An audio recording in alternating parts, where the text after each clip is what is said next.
So welcome everybody. Thank you for coming and sharing this precious time together as a Sangha, as we learn from each other and share each other's wisdom.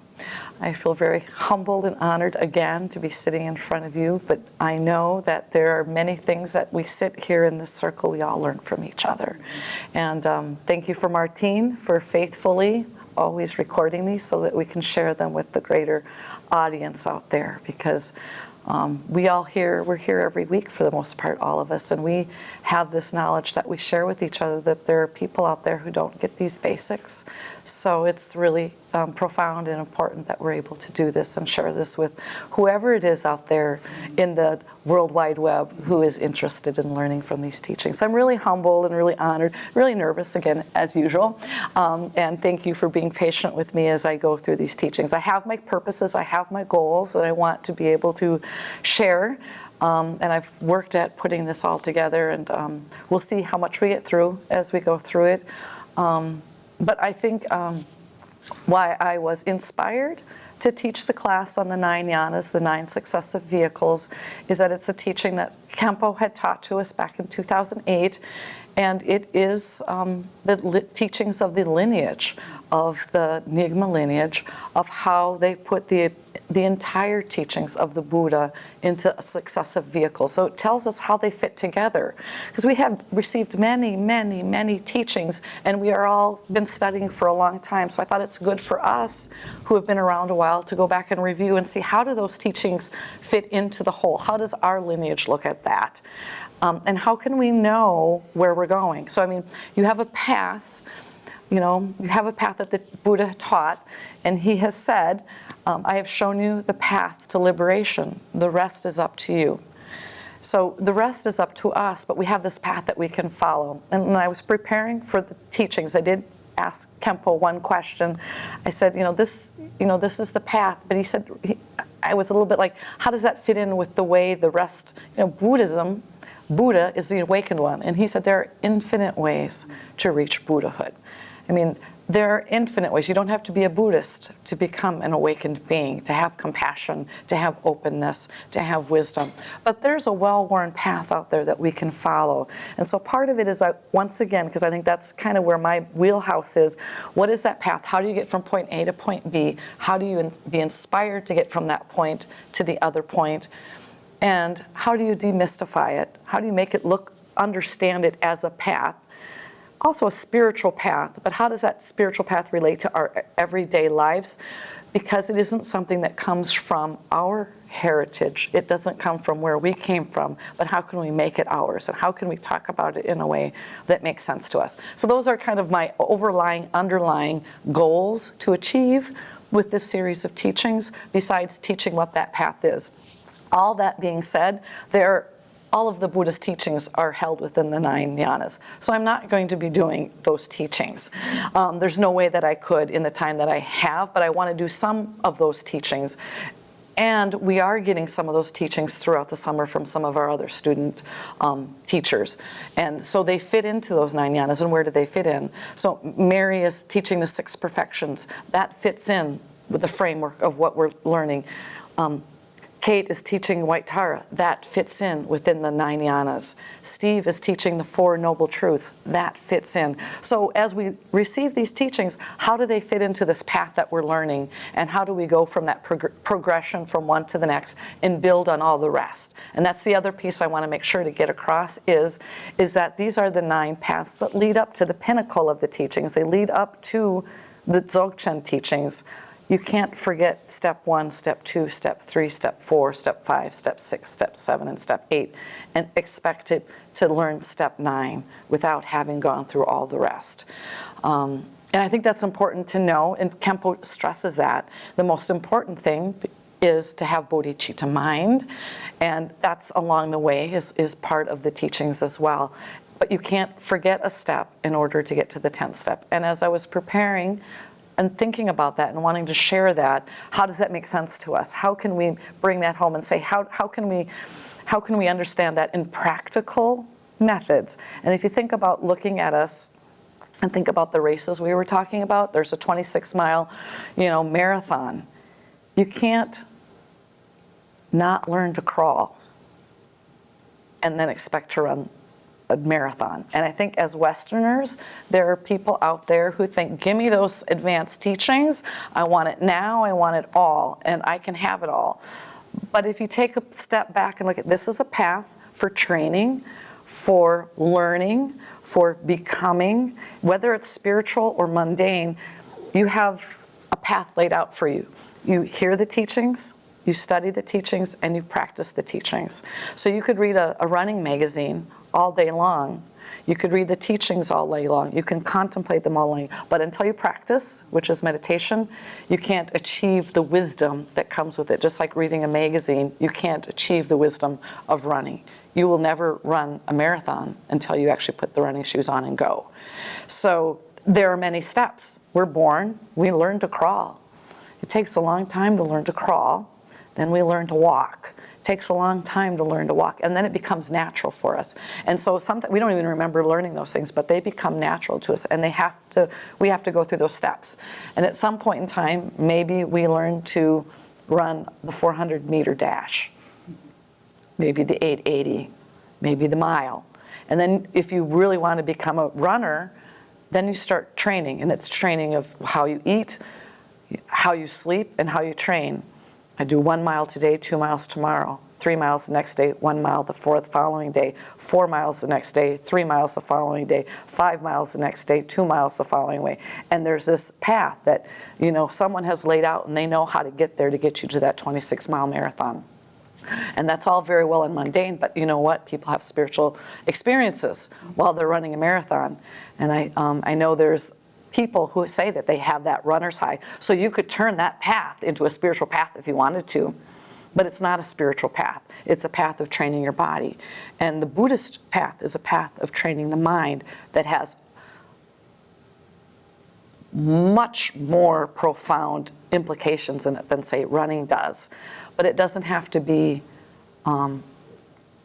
something out there and something separate from the rest of our lives. It's a part of our lives. And I think the other introductory note, and I'm doing a lot of introductory pieces with this because I think it's good to think about our spiritual path in a way that we can make it integral part of our life. And oftentimes in the West, people say they are either going to categorize it as this mystical, magical, romanticized path, or we're going to say it's not spiritual at all. Let's just take the spirituality out of it. And I think the truth is in there somewhere else. Because it is the results are profound, and they change our mind, and they bring us temporal and lasting happiness if we follow that path. And so I think back, and I was talking about this when I was preparing for the teaching, is that if you look back in ancient times, like in 530 BC, when everything was mystical, building a building was mystical. You had the Masons. Math was mystical. And the spiritual path was mystical. But somewhere along the way, building a building just became about building a building. Math just became about math and science. There's no spirituality around it at all anymore. And I remember in high school math class, there was this little thing on the board about Pythagoras and Pythagoras' theorem. And I was like, wow, this guy was the father of mathematics, but he was also the father of Western philosophy. He was the first person that they called a philosopher, a lover of wisdom. And he had probably what we would call a cult, but he had a religious following that had secret teachings, outer and inner secret teachings, and they had a spiritual path, and it was all around numbers, because numbers were mystical. So if we take a look at that, and if we take a look at that running analogy, something that had been mystical in the past has become not mystical. The mathematics. So it has become everyday, it's become rote. And that's what I'm saying. We can make this just very, very everyday practical pieces. But we can also look to those masters and look to those teachers and look to those Buddhas who've laid out this path for us, and we can follow it, and we can revere them once we've investigated the teachings and understand the teachings and have accepted the teachings as being something that will help us in our lives change our minds. And so that's the kind of the preamble of why I wanted to teach these teachings is for us to take a look at it in those methodologies, and then let's study these and study where is it that we are on the path, how long does it take to get from there to here, and how do we build on what we already know and fit them into those categories so that we know what our goal is on each of those levels and how long it's going to take, and listen to, contemplate, and practice the teachings at each of those levels so that we can move on to the succeeding level. And it's not going to be the same for every person. You're going to go back to those previous levels at the higher levels. We're always going to go back to the Four Noble Truths. We're always going to go back to the 12 links of interdependent origination. We're always going to go back to the middle way. We're always going to go back to bodhicitta, and we're going to bring them with us forward on the path. But you have to learn them in increments and break them down and see how they fit with each other. And that helps them become part of who you really are. So these teachings are based on what Khenpo taught in 2008, and it is based on a commentary written by Adzim Drukpa called The Essential Wisdom of the Sublime Path. And there were 3 parts to it, and the first part is the first 8 teachings. The second part is the actual Dzogchen teachings, or the Dzogchen path, the 9th yana. And the third part are the investigating the mind teachings that Khenpo teaches people once they have done the inner preliminaries and the outer preliminaries.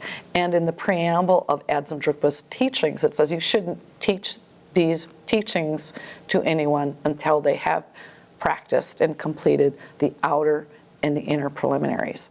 And I think it's because of part 2 and part 3. So obviously I'm not going there.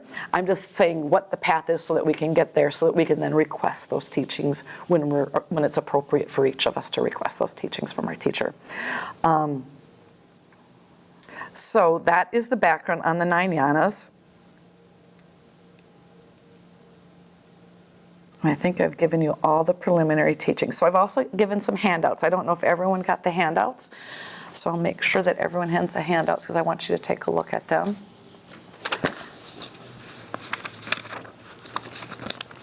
Mary and you guys can have those. There's 2 sets there. Great, there's 1 set for you. And I'm a handout person, as you guys already know. So this top handout is what I'm going to speak from to start with, and to give you an overview of what those 9 yanas are, and then we'll start talking probably about the first and the second yana in this class today.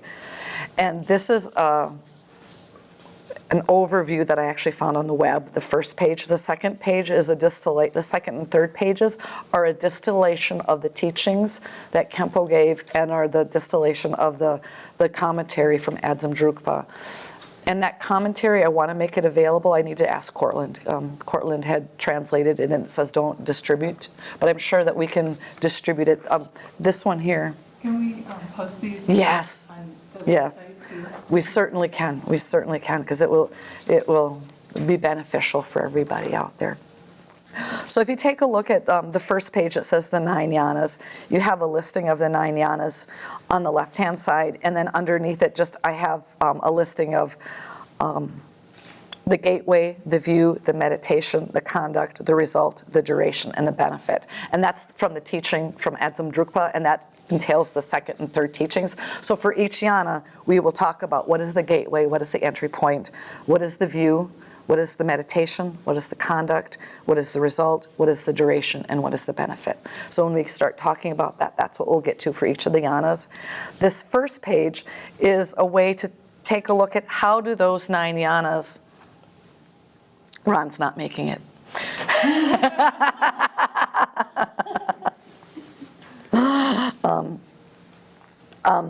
Is a listing of those 9 yanas and how they fit into the Buddhist teachings.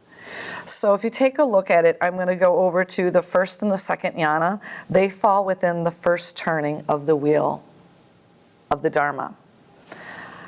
The Bodhisattva yana falls within the second turning of the wheel of the Dharma, and then the 4th through the 9th are within the third turning of the wheel. So we've got your Hinayana, your Mahayana, and your Vajrayana, all encompassing these 9 yanas. And the first two, the first turning and the second turning are your sutras, and the third turnings are your tantras. Those are the activity yanas. And then your first, second, and third, the sutra, they are the causal vehicles. Those are the vehicles that you generate all the causes that you need to transform yourself into a Buddha. And then the other ones are the resultant vehicles. Those are, you're actually practicing the cause and the result together, or just the result in and of itself, depending upon which one you are. And another way of looking at it is the causal vehicles are turning away from the source of suffering. They are the outer teachings. And then within the 4th through the 9th, you have your outer tantra and your inner tantra. And the outer tantra is then so you have your outer, inner, and secret. So looking at it, you have your outer teachings, your inner teachings, and your secret teachings. The inner teachings can be turned into your outer tantra and your inner tantra. Once again, your first, second, and third, those are the focus of those paths are renunciation, turning your mind away from suffering and towards liberation. The first of the tantras are about purification. The next ones are about transformation, and the final one is about self-liberation. And we'll talk more about that as we get into each of them, but this is like kind of that overview. So this is the grand scheme of things. This is our course. This is the course. This is how we're going to run our marathon to get to the end point. And then they also talk about the first three, and Khenpo taught about it in his teachings about the Nirmanakaya, the Sambhogakaya, and the Dharmakaya. Internally, how you realize those three kayas internally. And I don't know if we'll get to that today, but that's part of how you can visualize it. So this is our trail map that we'll be going on during this course, and our trail map for our journey overall. So just wanted to make sure to share that with you as we start the class here. So for the Nirmanakaya, the Sambhogakaya, and the Dharmakaya, I will speak briefly about them because those were what Khenpo had taught us when he taught the Nine Yanas, and he taught it in the first class. He talked about it in terms of the Nirmanakaya being your originally pure essence or clarity. So that's what you can achieve. The Sambhogakaya is your spontaneously present nature, or the empty side of nature. So you've got your clarity and your emptiness. And the Dharmakaya being your all-pervasive compassion and wisdom, the all-possessing compassion. So that's the internalized way of looking at those three kayas. There's the external kind, but he talked about the internal kind. So those are your achievements that you reach there. So just briefly talk about them because that's pretty profound information. But the originally pure essence, your spontaneously present nature, and your all-pervasive compassion and wisdom. It's pretty cool stuff. So, and then I wanted to get back to talk a little bit about the path again, because there was something that I had forgotten to mention about why the path is important. The path is a method. The path is something that we actually practice. And within Buddhism and without Buddhism, outside of Buddhism, I've had some conversations recently about, what is a spiritual path? It's not something we leave to happenstance. And I think at some point, some people think spirituality is about visiting sacred sites or visiting power places, or spirituality might be relying upon the connection of the stars and the moon. And I think those are all what I would call causes and conditions.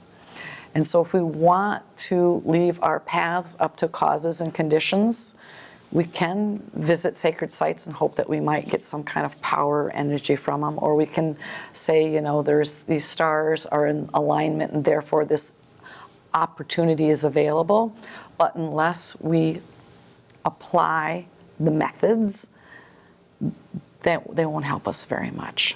They're just there. They're the causes and conditions, but they're not actually our karma or cleansing our karma or moving ourselves along the path. And then I thought about that in terms of non-Buddhism, but within Buddhism, we utilize those as well. They can be inspirational. Going to a sacred site can be inspirational. You can get great energy from it, but it's not your spiritual path. You know, it's part of your spiritual path. Or you can look at your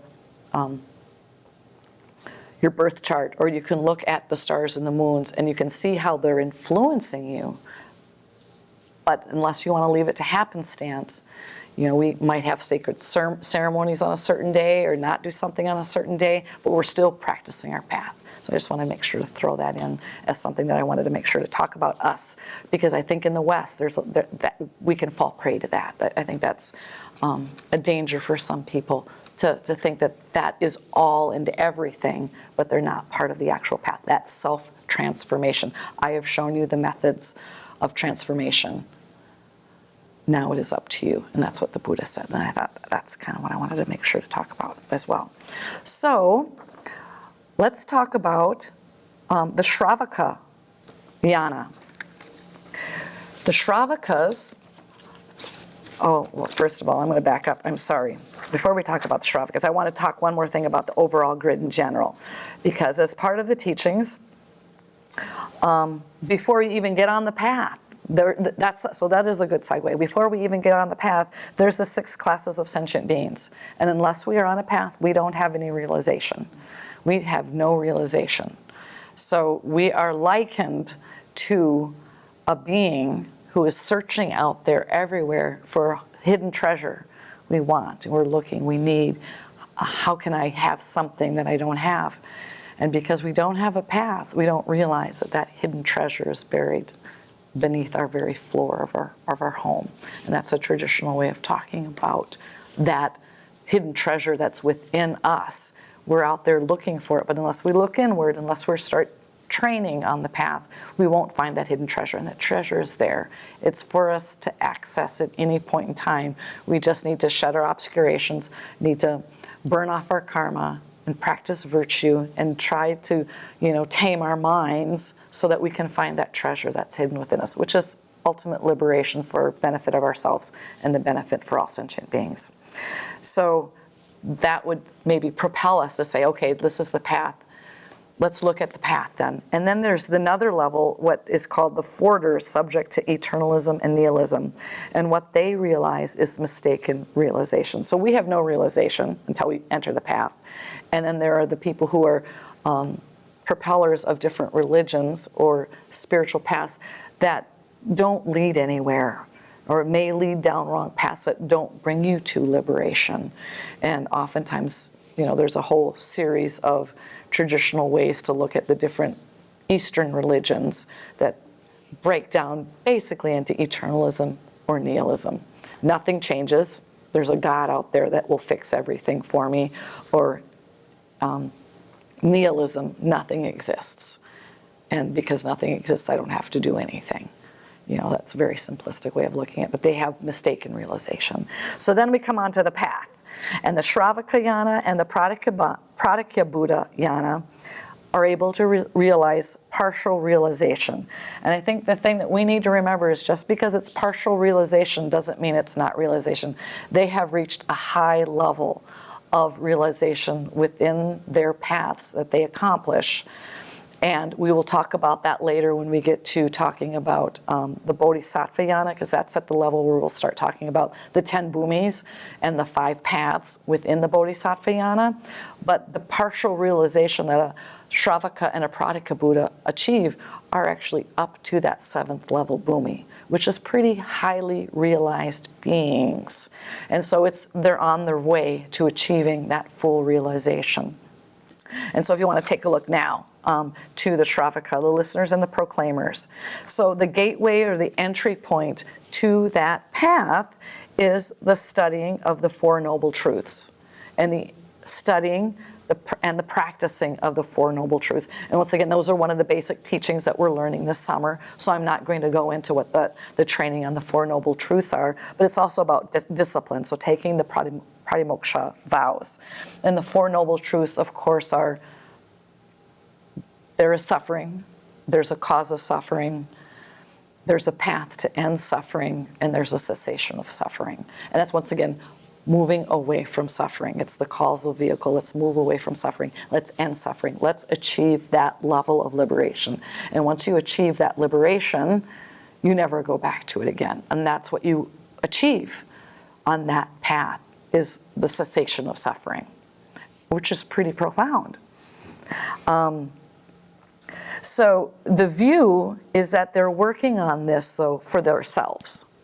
So I'm working on my self-liberation. I want to be free of suffering for myself. And that doesn't mean they don't have compassion towards other beings, but they're practicing the path for themselves so that they can attain liberation. And the meditation that is practiced on the shravaka level is shamatha. And the 9 stages of resting the mind. So oftentimes within that level is you learn about what those 9 stages of resting the mind are. And I know that Khenpo has taught that to us at one point. How do you recognize when you have completely achieved that resting of your mind? You start like a waterfall, you get like a mountain stream, you get like a slower running stream, eventually you get to a lake, and then eventually to an ocean. And I probably am misstating the totality of that, but that's one metaphor of looking at those 9 stages of resting the mind. And I think there's other ways of talking about those 9 stages as well. And the conduct are the 10 virtues. So, you know, you have your 10 actions to avoid and your 10 actions to adopt. What you are practicing on this path are those 10 actions to adopt. No killing, no stealing, no lying, no misuse of speech, no sowing discord, misconduct, you're practicing discipline. So all of those 10 practices are the practices of a shravaka, on the shravaka yana. And then the result is that of a faux destroyer. And they talk about them in terms of the stream enterers, the once returners, the non-returners, and the arhats. And so they have achieved that non-returner. They'll never return to samsara. And they will never be reborn. And the next level will be to cultivate the bodhicitta, or complete cessation. So they haven't had that complete cessation. They have partial realization. And the duration in order to attain the result. And I think that's one of the big differences that you focus on when you look at these yanas. And within the teachings of the 9 yanas, how laborious or how boring or how painful, that's how Adzim Drukpa talks about it. Yes, you can achieve these results, but my gosh, it is tedious. It's that 15 minutes that feels like 300 eons. It can be tedious. It's not that it's not a good thing to practice, but it can be tedious if that's all you practice. That you need those foundations, but then how do we add on top of that to make it a little bit more speedy or more profound? So what they talk about it in terms of your lesser, your middling, and your superior. The superior can achieve this in 100 eons, your middling in 200 eons, and your lesser in 300 eons. And then the benefit is the pacification of your own afflictions and the 5 poisons. And we will talk about this more later on, but I want to start introducing the concept of they have realized that the 5 aggregates are empty of nature. They still believe in the 5 aggregates. So they no longer cling to the 5 aggregates, which is really profound. If there's no clinging, and if you realize that the 5 aggregates are empty of nature, you've realized quite a lot. It's not just an intellectual understanding, but it's a practicing from inside. And the metaphor that's given with that is, we've heard this before, is that the realization that happens when you look over in the corner of a dark room and you think there's a snake there, and you're afraid. So you're activating your ignorance and your aversion and if you're attracted to something, but you're activating those obscurations because of your ignorance, because you think there's a snake over there. And then you turn on the light and you go investigate it a little bit more, and you realize, oh, it's not a snake, it's a rope. Oh, thank goodness. So your clinging has just disappeared. You no longer have ignorance, you no longer have fear, you no longer have aversion, but you still think that that rope exists. That aggregate of that rope still exists. So you still have another layer to go, understanding that that rope is emptiness. You haven't realized that yet. So that's profound realization that happens, and it happens from practicing these items here, understanding the Four Noble Truths, and practicing shamatha as well. Any questions on that? Okay, awesome. So the next level is the pratyekabuddha, the solitary Buddha. Now the solitary Buddha has achieved the first of the 5 paths, which we'll talk more about when we get to the Bodhisattva path. So the path of accumulation in its previous lifetime. And the pratyekabuddha wishes to be reborn. That's their desire, is to be reborn at a time when there are no Buddhas, so that they can come to the full fruition in that lifetime and help other people along the path. So there is a little bit of thinking of other people, wanting to help other people. So there's the rhinoceros-like pratyekabuddha and the parrot-like pratyekabuddha. And that rhinoceros-like is the one that's born alone, and the parrot-like is one that's born in a group, and they learn from each other. They don't have a teaching of a Buddha, but they learn from each other. And once again, both of these, the pratyekabuddha and the shravaka Buddha, they hear the teachings and they proclaim the teachings. So they will proclaim the teachings even of the Mahayana, even though they don't understand the Mahayana. So they want to share that wisdom. I think about that's kind of what we're doing here. You know, we want to share that wisdom. There's no realization that I have, but I'm excited by the path, and we're excited by the path, and we want to share that, what we know, and we'll go along that path with each other. So the gateway, or the entry point, are the 12 links of interdependent origination. That's the gateway. So that's what the pratyekabuddha realizes. And they do this by going into the charnel grounds. They do this by going into the where the dead are, and they look at the bones and the decay of humanity, and they meditate on that in order to go back to turn those 12 links of interdependent origination around and be able to make some realizations around that. So I have a handout on the 12 links of interdependent origination that I want to talk about at a high level today, because it's pretty cool stuff. And it's not an in-depth teaching, but let's look at what those 12 links of interdependent origination are. So in the beginning, and these aren't like, this is not one lifetime, but this is the circle that goes around and around and around. You start with ignorance and karmic formations.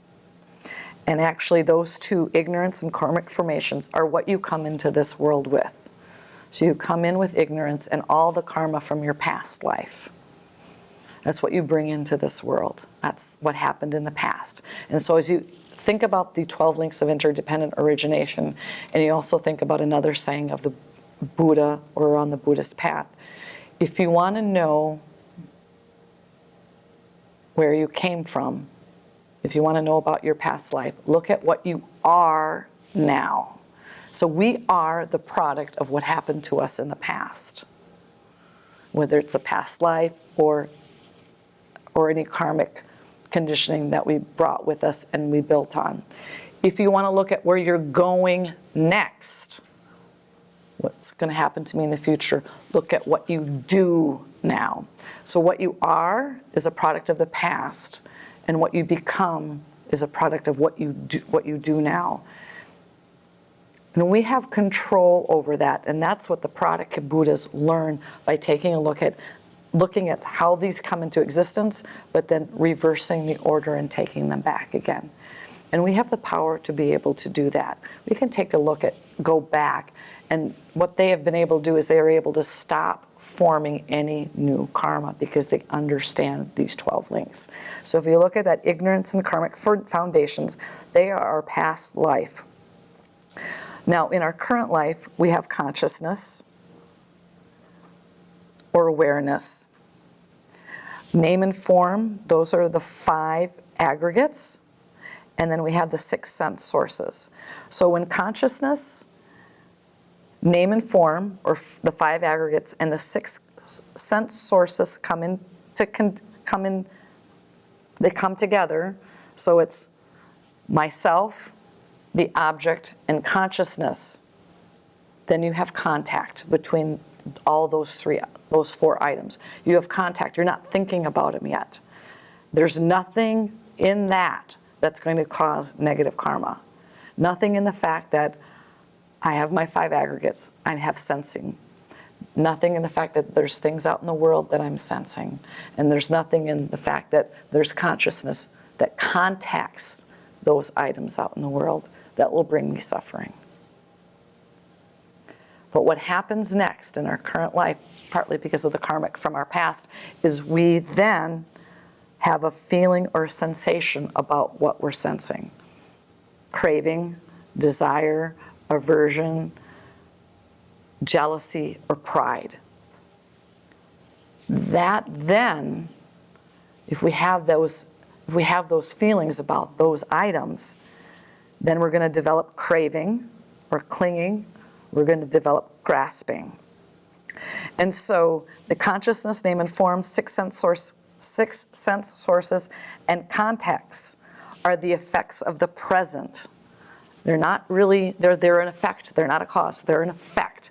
But with those effects then, if we start craving, if we start grasping, and if we start becoming, those are the causes of the present. So then that's going to cause something. If we start grasping, if we start clinging, if we start craving, that's going to cause some karmic actions, results, either good or bad. So then, in our future, that becoming then is our future life. We go into birth and our old age and death. And so that's why it's always so important in the Buddhist literature to talk about why you want to do virtuous things in this life. Because you want to counteract all of this natural progression that is going on and limit it. And then training your mind, looking inside, and following the path. And if we're fortunate enough, if we follow the path of the pratyekabuddha, reversing that order so that we can reverse that order and go back and say, okay, there's sensation, I'm seeing you, we're in contact, but I'm not putting a story behind it. If I'm able to not put that story there, I'm able to be in the present moment. And that is where suffering ceases. That's where those 12 links are interrupted. Because we cause our own suffering by interpreting what the consciousness is telling us. And we'll learn more about that when we look at the Madhyamaka view. How do you break down what you're looking at? That's another way of doing it. How do you break that down? What is this table? Or what is the chariot? What are the pieces of the chariot? Is this a table or is this a home? That sort of thing. So there's different ways of practical. How do we break down what we know? How do we get rid of that?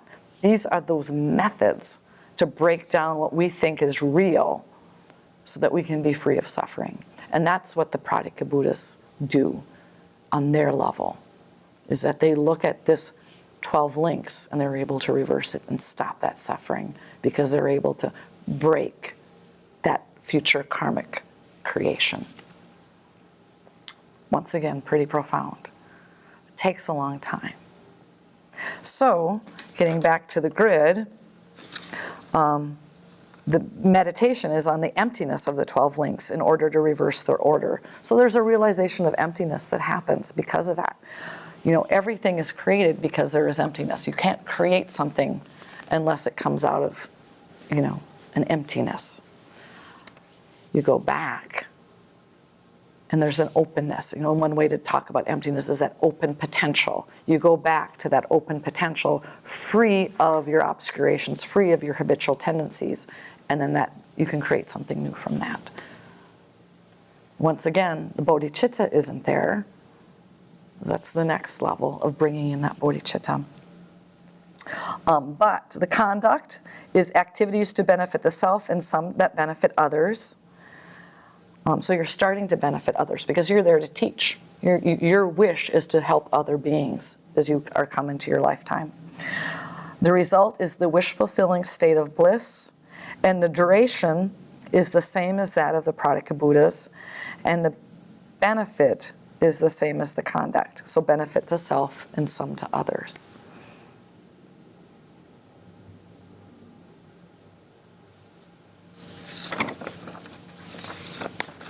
And that is the entirety of what I wanted to teach today. It's just getting to that introduction. I thought I might be able to so we've got the first and second. I thought I might be able to get into the third, the Bodhisattva yana.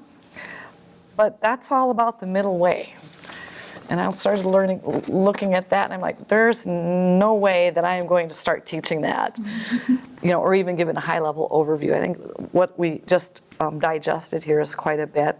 And then I wanted to also give some suggestions on books to read that will help understand what we've just talked about and look at what we're going into next. Now, Kate, you gave me the name of a book, and I wrote it down, but if you could say that again.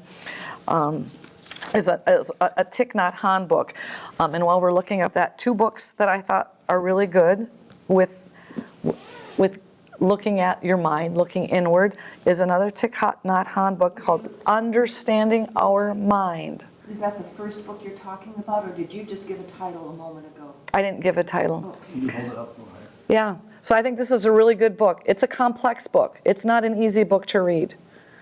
But it's really good. And then, because within here, there's some discussion about the 12 links of interdependent origination. But Kate told me there's another book that has just come out that's got a lot of the sutras in it and does talk about not only the 12 links of interdependent origination, but also talks about the Prajnaparamita, which is about emptiness. So, and it's called Awakening of the Heart, Essential Buddhist Sutras and Commentaries, and that's by Thich Nhat Hanh. So I'm going to go out and run and get that book myself.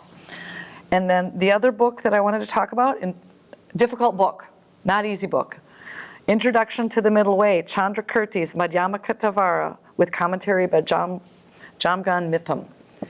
That's a difficult book, but another easier version of this, because I think we should all study the middle way, which is why I was hoping Ron would be here today. So maybe that's why he wasn't. So give me time to prepare, and we can really talk about the middle way next time, is if you're so inclined, because they are more complex teachings, is to go online to Siddhartha's Intent and request to download Dzongzor Khyentse Rinpoche's teachings that he gave in Dordogne, France, and it's the outline commentary. It's the written commentary of his teachings at that point in time. Easy to read.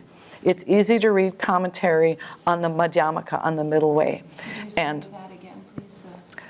The it's on Siddhartha's Intent is the name of the website. Intent. And we can talk more about it after class as well, if you don't get it all right now. But it's a really good commentary. And I'm just throwing it out there, and we'll talk to Ron later, is that if we want to do a study group or even ask Khenpo to teach more about the Madhyamaka, I think that's one good preliminary teaching you can get, as well as listening to the online teachings that Dzongzor Khyentse Rinpoche gave in San Francisco over a 4-year period of time. So we're not going to cover it in one day or 1 hour. We'll get a glimpse of it. But I think they're important teachings to learn. And also, if we get permission from Khenpo, we have all of the recordings of when he taught Madhyamaka with Cortland Dahl. Yes. And we may be able to post those once we get his permission to do Sure. That on would the be YouTube channel. that would be really wonderful. Yeah. So that's where we're headed next. We're going to talk about that next week a little bit more. And not that anything that I've just told you would prepare you or you would be able to read it all by next week, but I think they're good commentaries and good information to have. Can I ask a follow-up question? Yep.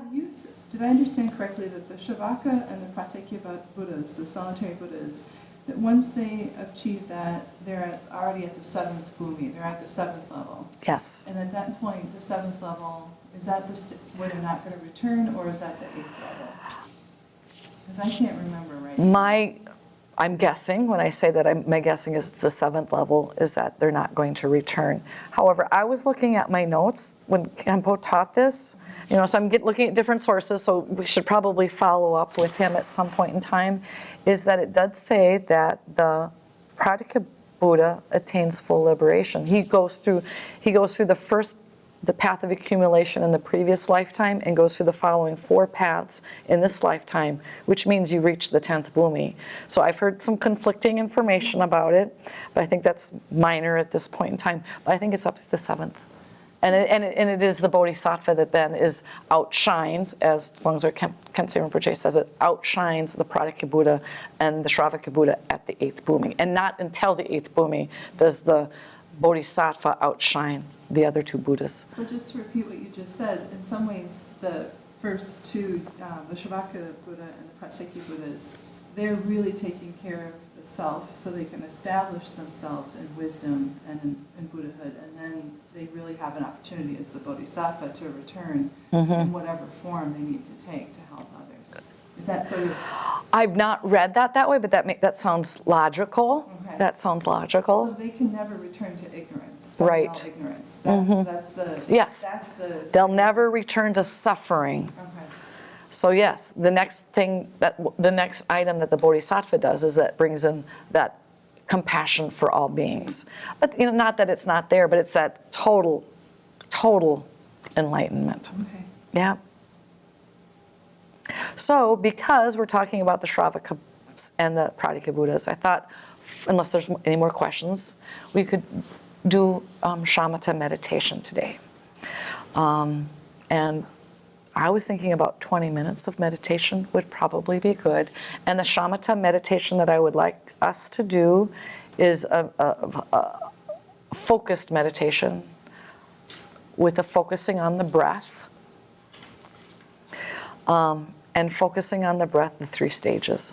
So breathing in, holding, and then slowly breathing out. I think everybody here knows that method, but basically it's breathing normally, and just breathing in very slowly, holding the breath in the bottom of the abdomen, gently, not harshly, for as long as you can, and then breathing out gently. And doing that 3 stages, and continuing to do that until you feel like you've gotten to a point where you might want to rest with it. And then if you feel like it, you can sit and just rest in empty shamatha with no thoughts. And once thoughts arise again, go back to focusing on the breath. So I'll just leave that up to each individual, what feels comfortable to them. But I know that Khenpo has taught us that method frequently. So I thought that would be appropriate meditation to do while we're here today. So we'll go for about 20 minutes on that.